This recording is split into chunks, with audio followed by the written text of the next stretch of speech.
So today we're reviewing multiple representations, but we're also going to be adding a little bit to it from what you did last year. There are 4 different ways to represent a math problem. The first way is verbally, or in words. The second way is through a table or chart. The third way is an equation form. And then the fourth way is a graph. So we'll be taking a word problem, putting it in a table, coming up with an equation, and then graphing it. So a relationship that assigns exactly one output value, so one answer, for each input value is called a function. In a function, you start with the input number, you perform one or more operations on it, which is usually called your function rule or your equation, and then you get an output number. The operation performed on the input, again, is called the function rule. So for example, suppose you earn $5 a week. We're going to make a function table or chart that shows your total earnings after 1, 2, 3, and 4 weeks. So this is, of course, the verbal way to express a math problem. When we come up with our table, that's going to be the tabular way or the table way. So our input is the number of weeks. In each week, we earn $5, so we're going to multiply 5 times 1. And that's going to give us an output value, or in other words, our total earnings of 5. For 2 weeks, it would be 5 times 2, which is 10, and so on. By the time you get to the end of your table, you should have come up with a process based on your input and your output. So give me just 1 second to make sure my pen's working.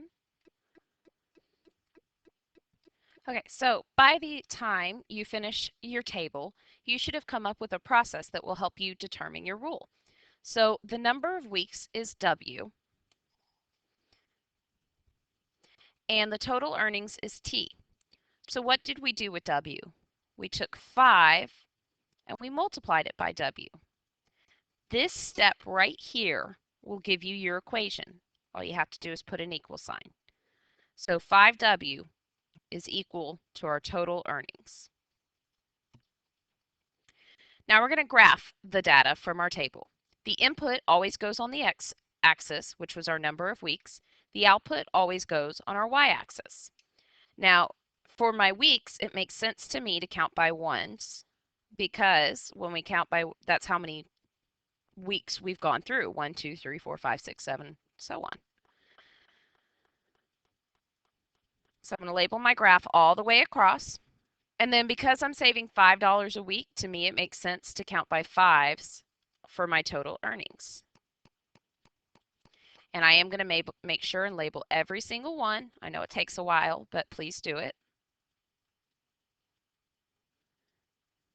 And then I'm going to start plotting my information. So after 1 week, I had saved $5. And after 2 weeks, 10. And 3 weeks, 15. And then 20 and 25. And I'm sure you could see a trend that by the end of your chart, it would have just kept going up by 5 each time. So what you're going to do is take a ruler and connect these dots. I can't do that on my board, but you should do it on your paper. So this should end up being a straight line, and it should go all the way from edge to edge of the graph. And that's how we plot our equation. So now we've had our verbal, our equation, our table, and our graph. Next example is an armadillo sleeps 19 hours each day. We're going to write an equation using 2 variables to show the relationship between the number of hours H and an armadillo sleeps in D days. So the input is the days, and I'm going to take those days and multiply it by 19 hours because it's 19 hours per day. And that's going to give me my output of 19 hours. I'm going to keep doing that. Now, number of days was represented by D, and the number of hours slept was represented by H. So I took 19 and multiplied it by D, and that gave me H.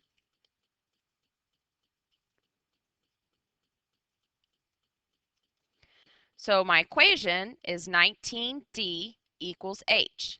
Notice that I did not write D19. Do not write your variables this way. This is considered very bad form. The number always goes in front of the variable when you write the multiplication. So how many hours did the armadillo sleep in 7 days? Well, I'm going to go ahead and graph my information, and then I'm going to figure out my answer. So I'm going to count by ones on the bottom because my input always goes on the bottom, and my input is number of days. So it makes sense to me to count by ones. And don't worry, on your test or quiz, I'll give you a scale. This will all be filled in for you. You'll just have to identify what it is that goes down here. So this is number of days. And then over here, this is number of hours. Now, 19s isn't a very comfortable number to count by, so I'm going to go ahead and count by tens, and we're just going to have to do some estimating there.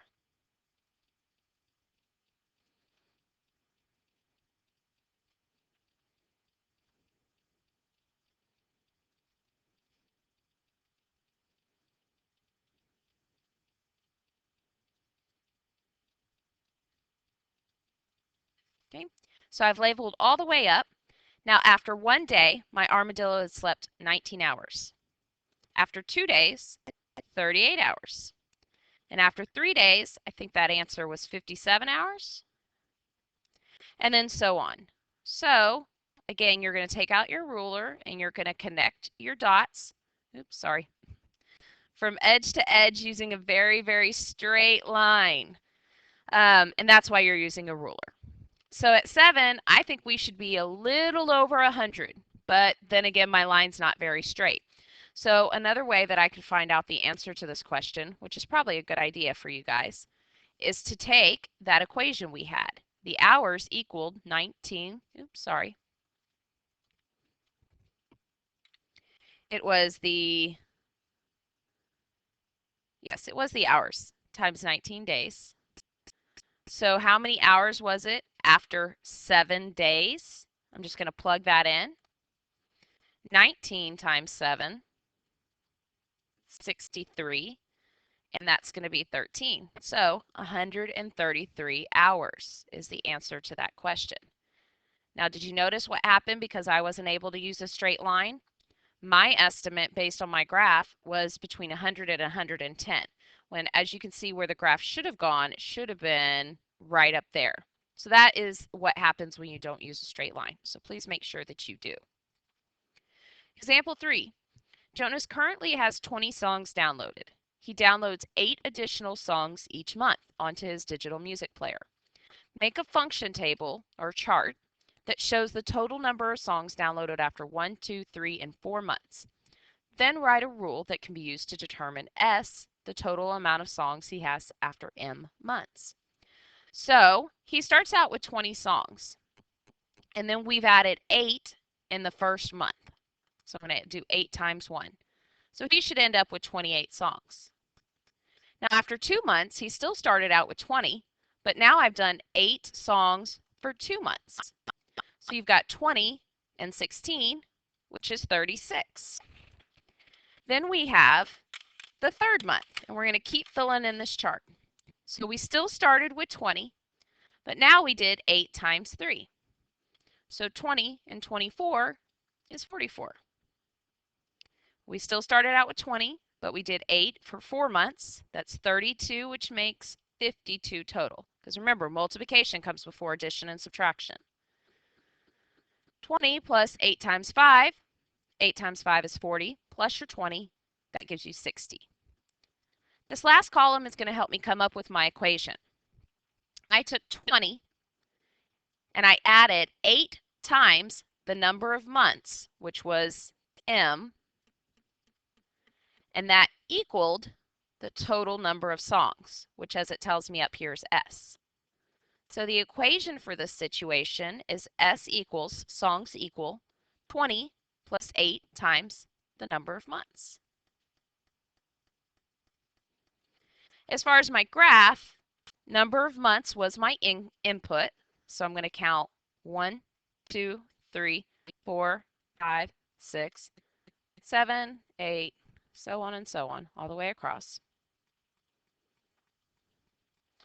And I'm going to label my axis, just like I always do.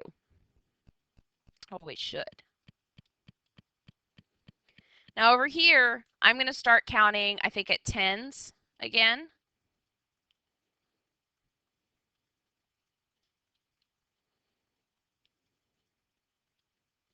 Probably could have counted at fives as well. But like I said, on your quiz and test, I'll give you a scale, so you won't have to worry about that part.